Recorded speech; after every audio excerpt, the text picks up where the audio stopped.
When Klaus Schwab talks, I listen. He's the founder and executive chairman of the World Economic Forum and one of the world's most powerful leaders that most people know nothing about. In 2020, he spoke at a Cyber Polygon conference about trying to be prepared for a huge hack or blackout that affects the entire globe. Take a look. We all know, but still pay insufficient attention to the frightening scenario of a comprehensive cyber attack, which would bring to a complete halt to the power supply, transportation, hospital services, our society as a whole.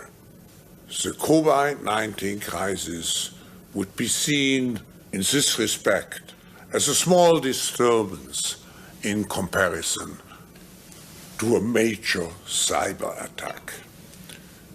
We have to ask ourselves in such a situation, how could we let this happen? Despite the fact we had all the information about the possibility and the seriousness of a risk attack. Cybercrime and global cooperation should be at the forefront of the global agenda. The grim reality is that cybercrime today is definitively a growth industry. It has significant financial costs to the global economy, but it has also important indirect costs. It can undermine the public confidence in digital transformation and therefore into the overall trustfulness of a society. There is no doubt that building digital trust and a secure internet for the global economy is one of the major challenges that no nation or company can solve alone. It requires a global response with strong private-public cooperation. In recognizing this need, the World Economic Forum launched in 2018 the Center for Cybersecurity to offer a global convening platform for governance, large corporations, and civil society to address the systemic cybersecurity challenges and find joint solutions. Now, the reason I take this so seriously is because of Event 201. Event 201 was a pandemic tabletop exercise hosted by the Johns Hopkins Center for Health Security in partnership with the World Economic Forum and the Bill and Melinda Gates Foundation on October 18th, 2019, and it was uploaded on YouTube November 4th, 2019. They laid out a blueprint for what the world should perhaps do in the case of a coronavirus pandemic that shut down travel, affected banking and world economies, and spread throughout the world. Sound familiar? Yeah, these people have really good foresight. Take a look.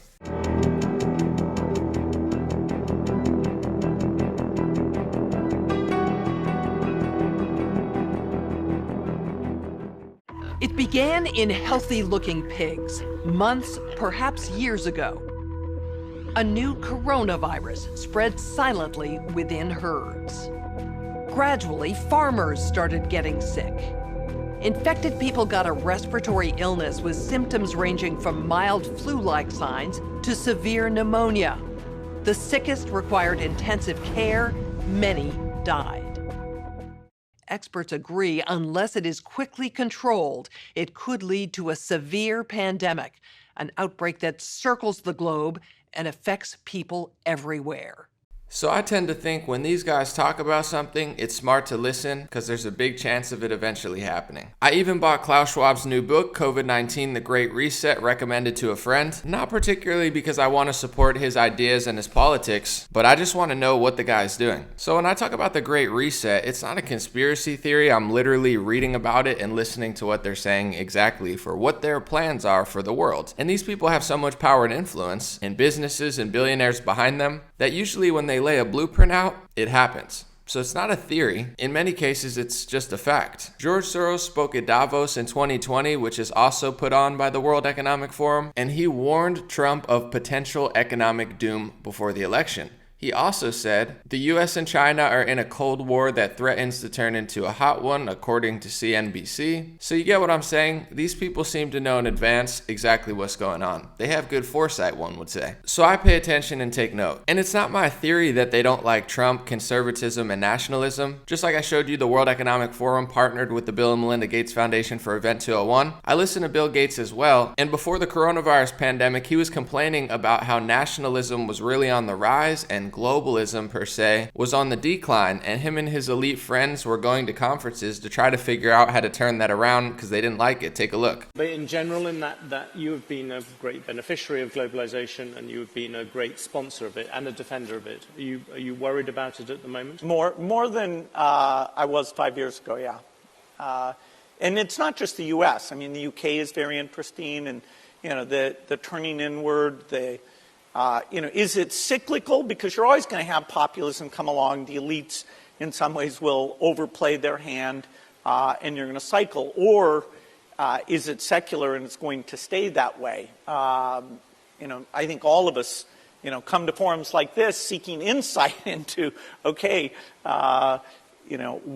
what will turn this around and let very tough problems like climate change be done on a global collaborative basis. Do you worry the ability of elites at the moment to persuade people that issues like climate change? It's gone down. It's gone down. It's definitely gone down. And whether you want to stop pandemics or solve climate change. What I also find very, very interesting is there's a lot of bad actors on the internet and very sloppy conspiracy theory movements that have been misleading people for years. I don't know if they're intentionally doing it or not. I give people the benefit of the doubt, but maybe not everybody's that good with research, being honest, and reporting factual stuff. For instance, I just showed you the Event 201 kind of had the lockdowns as a strategy for a while, and you can see Klaus Schwab is talking about internet blackouts and hacks, but that's also being promoted by a lot of QAnon people as a secretly good thing. Years ago in 2018, I debated a lot of these main accounts on Twitter, and they were telling people, be prepared for martial law lockdowns, and when they come, that's a good thing. That means all the elites are going to get arrested.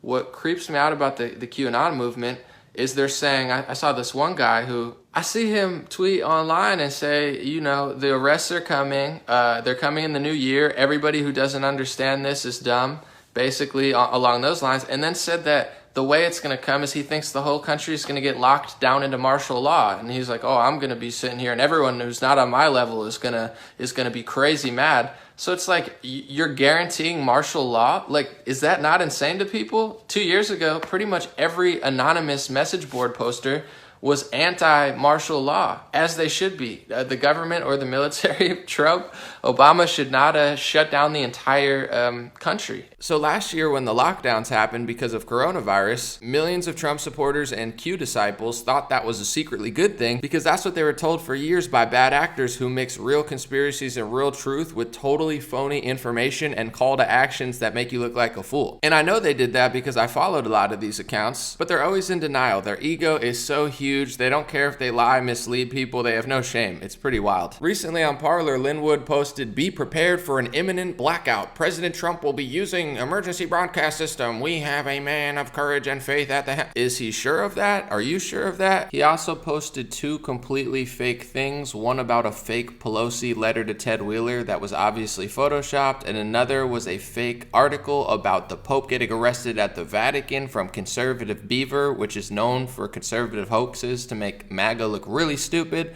He deleted those recently, but he had them up on his Parler for a while. And if there is some sort of blackout, it's probably not a good thing. Everyone should know that. But it's like there's some people who invert reality and tell you lockdowns and blackouts are secretly this good strategy because the white hats are in control. It's getting really old, and I just wanted to show you that it seems like they take everything that the Bill and Melinda Gates Foundation, World Economic Forum, people like Klaus Schwab are plotting, and instead of report on it accurately like I do, they hallucinate fantasies and fairy tales where Jeff Sessions and Bill Barr and Mike Pompeo are Aquaman and Batman coming to save your life, and blackouts and lockdowns are this secret good strategy because when the lights come on, all your enemies are going to be arrested. How many times are you going to let these people lie to you? I don't understand. And if you scroll down and find my other videos on YouTube and Instagram, you can see how a lot of the stuff that the World Economic Forum posts on their website and in their books is very similar, in my opinion, to Karl Marx's Communist Manifesto, where they want total control of transportation, property, media, banking, and they want a global type system where everybody follows the same rules. It's the opposite of conservatism and libertarianism. And to be fair, I understand why you'd want the whole world cooperating on certain issues, but at what point does that power structure morph into a one world government that spirals out of control and leaves people with no freedom at all? Just educate yourself, make your own decisions, and hopefully you learn something new from this video. Let me know your thoughts. Have a beautiful day. And if you'd like to support, I have patreon.com/raretalk. I have these hats in pink.